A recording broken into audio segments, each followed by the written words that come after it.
Sandro Ibra, vengo da Vallermosa. Più vicino? Sì, 40 km da qui vicino.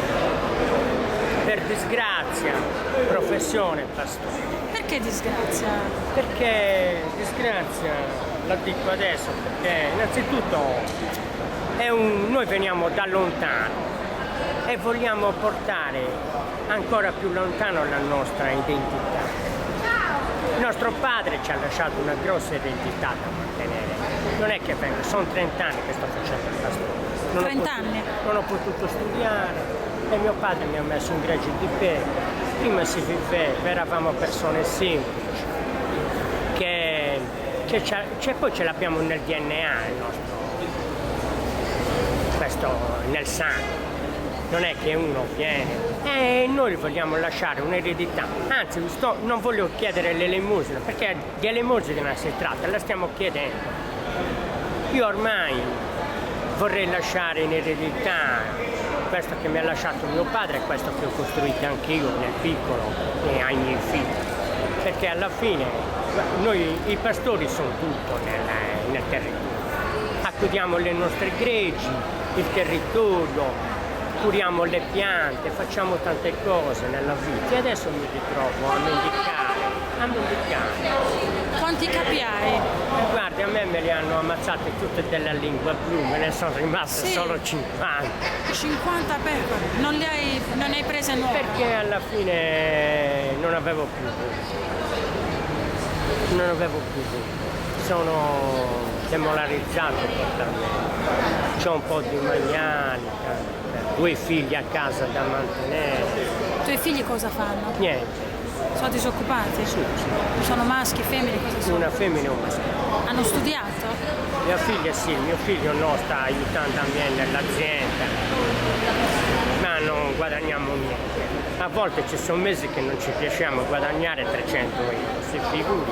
Però abbiamo una dignità da mantenere alta, fame non ne abbiamo, grazie a Dio, non è la fame che ci manca. Riguardo il prezzo del latte, guarda, il prezzo del latte è stato sempre così, è stato un'altalena.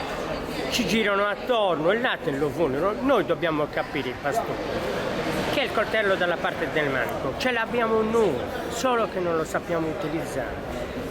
Hai capito? Perché sempre quando arriva il giorno di mungere le pecore, tutti danno il latte. Se lo pagano a 10 centesimi, danno il latte a 10 centesimi. La realtà è quella. Pur di darlo. Non abbiamo mai avuto un sindacato che ci tuteli, innanzitutto. Beh, lo vorreste? Certo, un sindacato non ci doveva tutelare come tutelano gli altri operai delle fabbriche, di ogni posto. Io non ne ho avuto mai. Io non ne ho avuto sindacato. Noi ci stanno prendendo come spazzatura. Anzi, senti, la Coldiretti non è un sindacato? Perché? Non so neanche che cosa è la Coldiretti. Meglio delle entrate, No, io ho fatto 30 anni di pastore, non ci sono riuscito a pagarmi un contributo. Sì. Quindi tu non hai pensione quando smetti? Niente. Però ho fatto 30 anni di pastore. C'hai i terreni tuoi o ce li hai? Di mio padre me ne ha lasciato in eredità, in parte ne ho comprato con un prestito che avevo preso alla banca a tornare in 15 anni. Sto ancora pagando. E così, la vita è questa. Non è che ci giriamo attorno. Questi industriali vengono, fanno contratti di latte. Tu a chi lo vendi il tuo latte? Io il latte lo davo a Pina, a Coda, l'ho dato E quanto te lo pagano adesso?